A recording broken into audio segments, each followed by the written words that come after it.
Hop là, Hero. Salutations, ici Hero, le mirifique, le sublissime. Et on se retrouve pour Trivia Quest, épisode 2.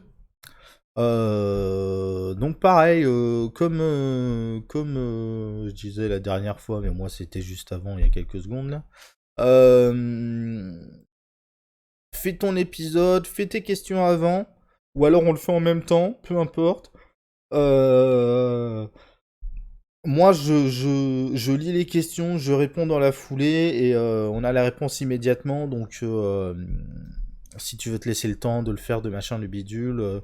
Je sais pas si le truc est rejouable, c'est-à-dire s'il a de nouvelles questions quand tu refais l'épisode. Donc, dans le doute, je vais partir du principe que c'est toujours les mêmes questions qui sortent et donc c'est du one shot, du balancé en une seule fois.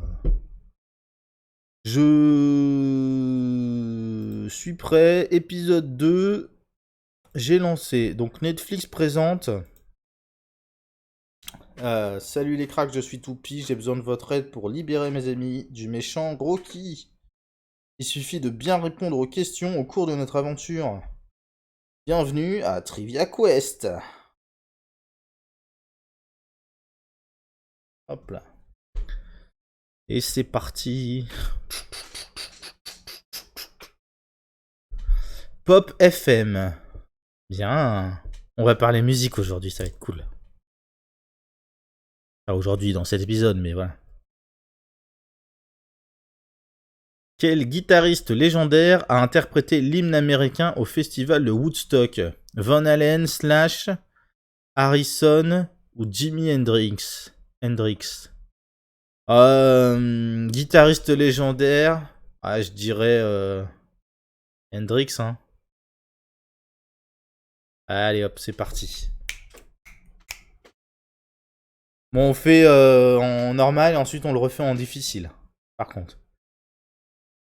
Quel Space Girl, le footballeur britannique David Beckham, a-t-il épousé en 99? Ah bah ça c'est évident. Mais donc on a le choix entre Emma Bunton alias Baby, on a Victoria Adams alias Posh, donc Posh Spice, on a Mel C Sporty et Jerry Halliwell Ginger. Donc c'est Victoria Adams devenue Beckham. Et la meilleure ça reste Jerry Halliwell parce que... Mais...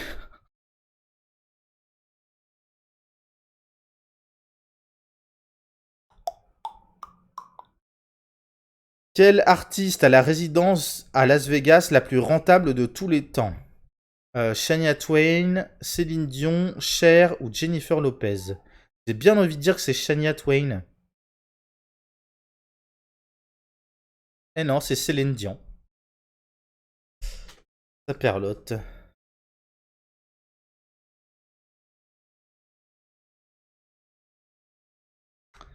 Quel métal sert à distinguer un album vendu à 100 000 exemplaires? Ah fuck. Cuivre, fer, platine, iridium. Ah, 100 000 exemplaires, je dirais platine, hein.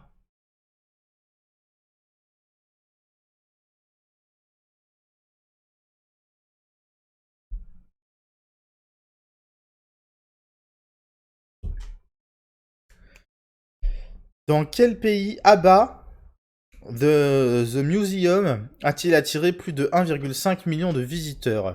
En Autriche, au Costa Rica, en Indonésie, en Suède. Bah, logiquement, le musée ABBA, il est en Suède, hein.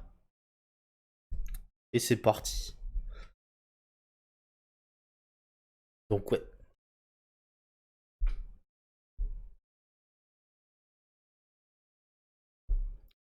De quel chanteur habillé en cow-boy Andy Warhol a-t-il réalisé des sérigraphies?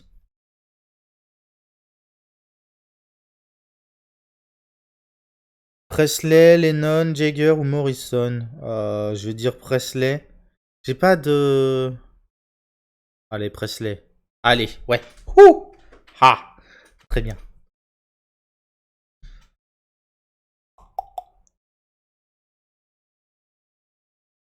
Quelle chanteuse a marqué l'histoire avec 7 numéros 1 consécutifs au Billboard Hot 100?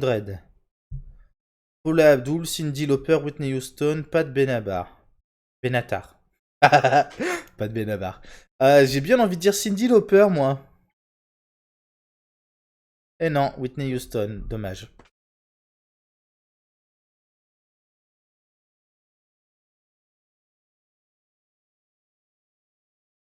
De quelle équipe de la NBA de Toronto Drake a-t-il été nommé ambassadeur mondial? Les Knicks, les Heat, les Celtics ou les Raptors?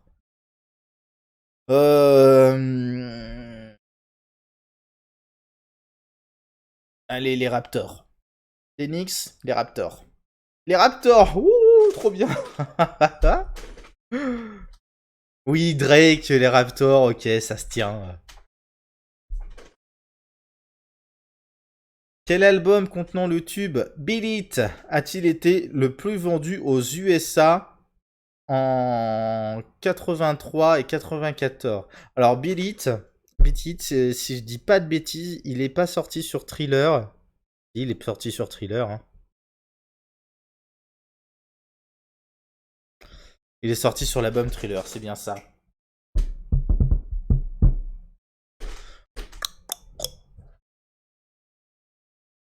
Soyons fiolement geek qui dit lol. Le rappeur B.O.B. a lancé une campagne de crowdfunding pour prouver que la Terre est vieille de 2000 ans, plate, un univers parallèle ou peuplé d'aliens. What? Allez, la Terre est plate, hein. Allez. Ah. Un crowdfunding pour un mec, un rappeur connu qui a peut-être de la thune, je trouve ça moyen quand même, hein. D'où le groupe de rap IAM qui faisait danser le Mia en 94 est-il originaire? De Paris, de Lyon, de Marseille ou de Lille? Je danse le Mia. Moi je dirais Marseille, hein. Je crois qu'ils ont un accent chantant, les lapins. Ah bah oui, Marseille.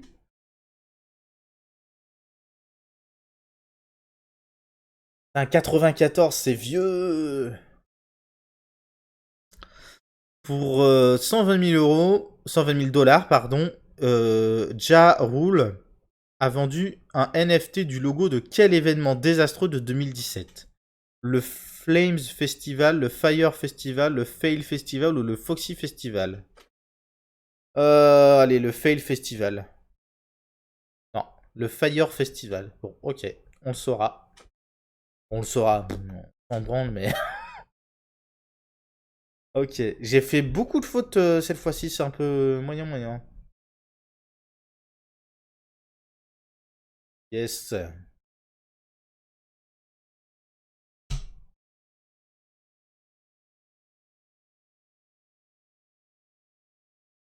Bonzo est libéré. Trop bien.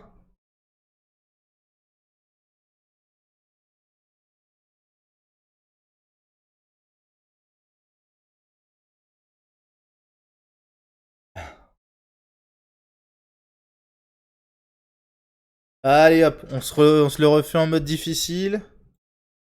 Et c'est parti. Question histoire. De quel musicien parle la chanson Il jouait du piano debout de France Gall? Elton John, Errol Garner, Jerry Lee Lewis ou Duke Ellington? Ah. Elton John? Elton John. Eh non, Jerry Lee Lewis. Là, j'ai pas sa tête. Je connais le nom, mais je connais pas plus que ça. Quel musicien n'est pas cité dans La boîte de jazz de Michel Jonas? Lionel Hampton, Oscar Peterson, Charlie Mingus ou John Coltrane? Allez, au hasard, Hampton. Eh non, Coltrane. Bon, pas de bol. C'est con parce que Coltrane, j'étais persuadé que ça pouvait pas être lui parce que je connais le nom. Je sais pas d'où, mais je le connaissais. Donc, à quel rappeur Nike a-t-il fait un procès pour la sortie de Basket Satanique? Lil Nas X, Kenny West, Tyler the Creator ou Eminem? Ça ressemble à Lil Nas X, hein, quand même. Ouais, ouais, hein. Ouais, ouais, ouais, ouais, ouais.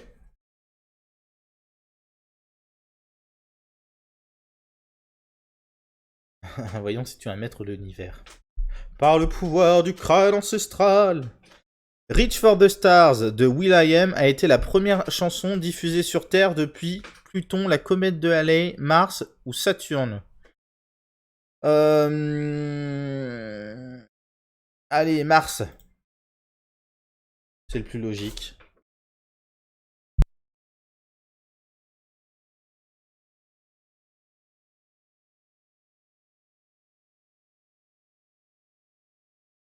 Dans Ave Césaria, ah ça je sais.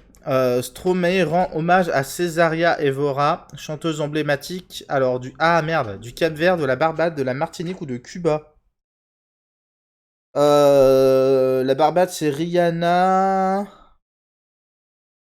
Cuba, Martinique, Cap-Vert. Cap-Vert, wouh. Au hasard, hein, mais bon. Prêt à démarter, je sais pas. À quel tableau de Léonard de Vinci renvoie le titre d'une chanson de Elton John? Guernica, Mona Lisa, La naissance de Vénus ou Nighthawks?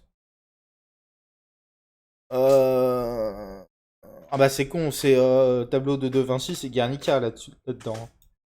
Ah non, Mona Lisa. D'accord. Ah non, Léonard de Vinci, putain, j'étais sur Picasso, quel con. Oh, quel con. Quel groupe n'appartient pas à la British Invasion des années 60? Les Rolling Stones, les Doors, les Kings ou les Who?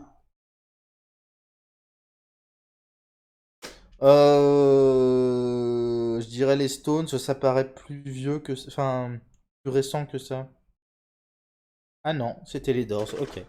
Je sais pas, honnêtement, déjà pour les dissocier les uns des autres, les Stones ça a l'air d'être du rock un peu plus costaud que les autres, mais moins pop, on va dire. De quelle équipe de football les frères Gallagher du groupe Oasis sont-ils fans? Manchester City, Liverpool, Manchester United ou Chelsea? Allez, Liverpool au hasard, je sais pas du tout, je sais pas qui sont les frères Gallagher, donc Oasis ça me parle viteuf, mais j'aime bien parce que les questions difficiles sont vraiment difficiles, c'est de la culture générale, mais un peu pointu quand même. Quel groupe de punk a qualifié le Rock and Roll Hall of Fame de tache de pisse? Waouh! Les Ramones, les New York Dolls, les Sex Pistols ou les Clash? Allez, les Clash. Eh non, les Sex Pistols.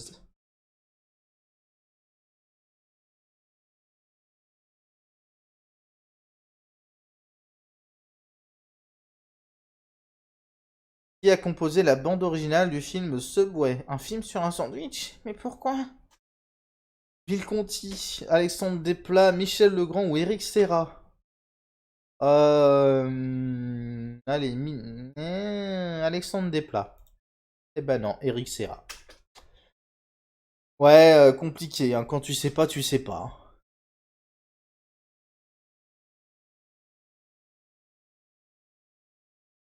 En 2012, un concours sur internet a conduit le rappeur Pitbull à se produire en Alaska, en Sibérie, à Tchernobyl ou sur l'île de Pâques.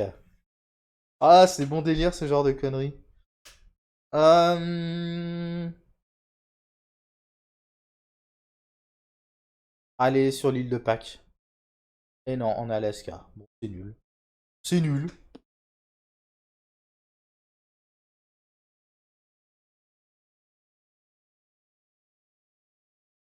Quel artiste a conçu la couverture de l'album Art Pop de Lady Gaga en 2013? Jeff Koons, Takashi Murakami, Damien Hirst ou Richard Prince? Allez, Damien Hirst. Eh ben non, Jeff Koons. Je sais pas, je connais pas Lady Gaga, j'écoute, mais les albums, les artworks, tout ça, c'est pas moi qui aime, donc bon.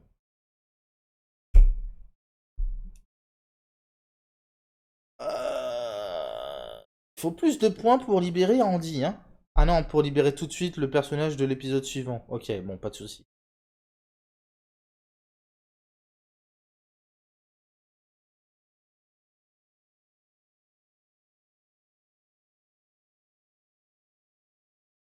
Allez hop, je mets épisode suivant.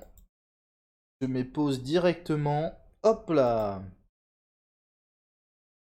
On se laisse là et on se recapte pour la suite. Et tchou.